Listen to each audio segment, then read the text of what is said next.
Selamat siang Bapak dosen dan teman-teman. Pada kesempatan ini saya akan membahas ringkasan dari bab 20 dari buku referensi Fundamentals of Modern Manufacturing Materials, Process and System by Michael P. Grover tentang teori permesinan logam. Bab ini berfokus pada bagaimana proses pemotongan logam dilakukan dengan pahat potong tajam untuk menghasilkan bentuk yang diinginkan. Permesinan adalah proses menghilangkan material berlebih dari benda kerja untuk mendapatkan geometri akhir. Proses yang paling umum yaitu pembubutan, pengeboran, dan penggilingan.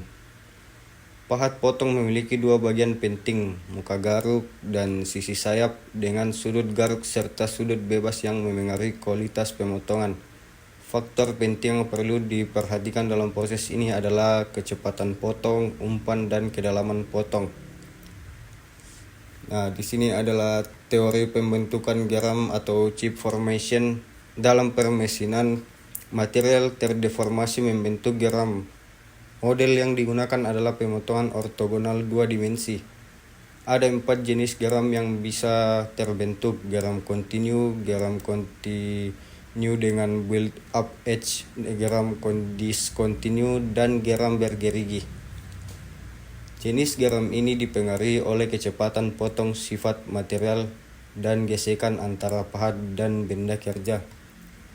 Kita lihat gambar di sini. Gambar ini menunjukkan pembentukan geram atau chip formation. Tool atau alat pemotong dengan sudut tertentu,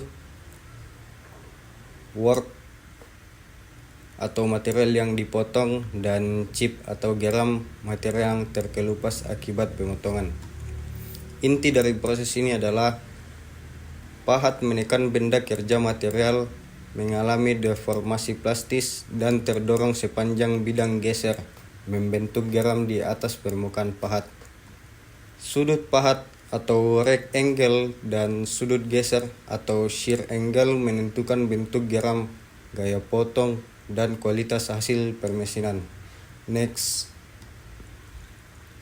Hubungan gaya dan persamaan merchant.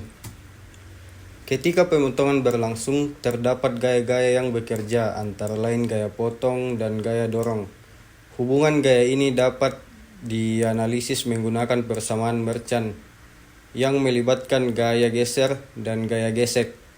Analisis gaya ini sangat penting untuk memahami efisiensi proses permesinan.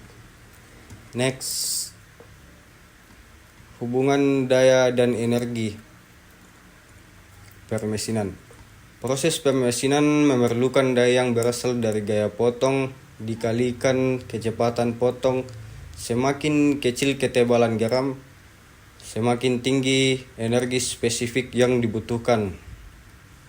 Oleh karena itu, operasi seperti penggilingan seringkali lebih boros energi dibanding pembubutan. Selain itu, pahat yang tumpul juga membutuhkan energi yang lebih besar. Next. Suhu potong. Hampir seluruh energi pada proses permesinan berubah menjadi panas. Suhu potong bisa mencapai lebih dari 600 derajat Celcius di area kotak, pahat, dan geram. Suhu tinggi ini mempercepat kehausan pahat, menyebabkan deformasi plastik, dan berpotensi menurunkan ketelitian dimensi produk. Suhu potong dapat dihitung dengan persamaan Cook maupun diukur dengan termokopel pahat geram. Next. Jadi kesimpulan di atas adalah teori permesinan logam membahas mulai dari prinsip dasar pemotongan, pembentukan geram, analisis gaya, kebutuhan energi, hingga pengaruh suhu. Pemahaman teori ini sangat penting untuk meningkatkan efisiensi, kualitas, dan ketahanan alat dalam proses manufaktur. Sekian dan terima kasih.